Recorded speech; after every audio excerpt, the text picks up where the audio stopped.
میں ان سب کو انڈورس کرتے ہوئے میں یہ ضرور جانتی ہوں، اور آج میں بہتر طریقے سے جان سکتی ہوں کہ ذوالفقار علی بھٹو کی جان کیوں لی گئی، کیوں بومدین، کیوں اسلامک کنٹریز کے جو لیڈرز ہیں ان کو ختم کیا گیا، اور ہمارا سب سے بڑا قصور ان کا یہی تھا کہ انہوں نے اپنے ملک کو انڈیپینڈنٹ ڈیفنس کے حساب سے، نیوکلیئر پاور کے حساب سے کیا، جس کے پیچھے آج بھی لوگ ہمارے پڑے ہوئے ہیں۔ میں آپ کی توجہ ایک جرنلسٹ ہیں آرتھر اینتھونی لوئسٹن، انہوں نے اپنی کتاب لکھی ہے دی پیلسٹائن لیبارٹری۔ اس لیبارٹری میں انہوں نے یہ کہا ہے کہ کس طرح اسرائیل ایکسپورٹس ٹیکنالوجی کو آکوپیشن یوز کرتے ہوئے اپنے فائدے کے لیے استعمال کر رہا ہے، اور انہوں نے کہا کہ یہ war against terrorism, racism, colonialism and occupation ہی نہیں ہے، but it is about something else, it is about good fashioned old colonialism.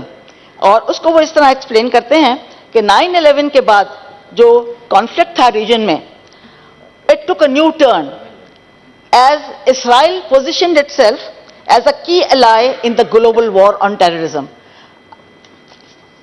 As Lowenstein writes of the Israeli strategy, the message was unambiguous. انہوں نے کہا، اسرائیلیز نے کہا کہ ہم اس سب کے سب سے بڑے کی الائے ہو سکتے ہیں، اس لیے کہ ہم تو اپنے پیدائش کے اگلے دن سے ہی ہم ٹیررزم سے فائٹ کر رہے ہیں۔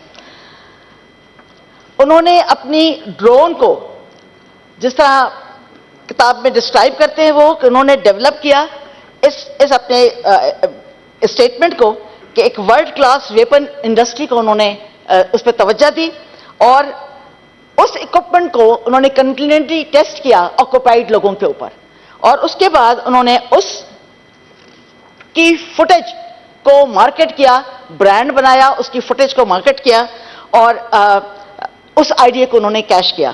اور اس میں the Palestine laboratory is a signature Israel selling point. Loewenstein detail کرتے ہیں کہ اسرائیلی ڈیفنس کمپنی نے یوزنگ ایکچوئل فوٹیج، اس فوٹیج کو انہوں نے یوز کیا جو انہوں نے ڈرون سے اسٹرائک کی غازہ کے اوپر، اور انہوں نے اپنی پروموشنل ویڈیو میں ڈالا ان کو، یعنی they are making it a selling strategy. And arms trade expert جو اینڈریو فائنسٹائن کے نام سے جانے جاتے ہیں، انہوں نے کہا کہ آتھر نے ڈرون اسٹرائک سے، اس ڈرون اسٹرائک سے جس کو پروموشنل ویڈیو میں یوز کیا، انہوں نے کل کیا سویلینز کو اور بچوں کو۔ And this Israeli strategy has boosted the Israel economy. Israel defence department نے جو فگرز دیے 2020 میں 8.3 بلین ڈالر کی ان کی تھی سیل، 2021 میں 11.3 billion. I won't be surprised کہ اب جو 2023 کے فگر آئیں گے اس سے مزید 3-4 بلین ڈالر کا ایڈیشنل ہوگا۔ On the list of world's top 10 biggest exporters of major weapons, Israel is on the list. دوسرا جو ان کو اکانومیکل بینیفٹ یہ حاصل کر رہے ہیں اس ظالمانہ کارروائی سے، وہ ہے آرگن ڈرائیو۔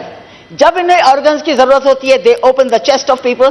یہ جو مر جاتے ہیں لوگ جن کو یہ شہید کر دیتے ہیں، ان کے بھی یہ چیسٹ اوپن کر کے ان کے آرگنز نکال کر اور ان کو وہ استعمال کرتے ہیں۔ This is the height of criminality and the height of ظلم۔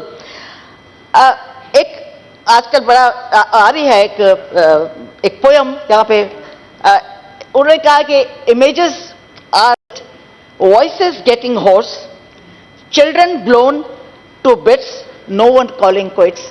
آئی ہوپ دیٹ ہماری جو چھوٹے سی ایفرٹس ہیں، اپنی آواز ہم ان کے ساتھ، ان کو کم سے کم ہم یہ بتا رہے ہیں کہ ہم ان کے ساتھ کھڑے ہیں۔ ہم اس میں ہم کہیں کچھ اثر ہو اس کا۔ Thank you so much. Honourable senator Keshu بھائی۔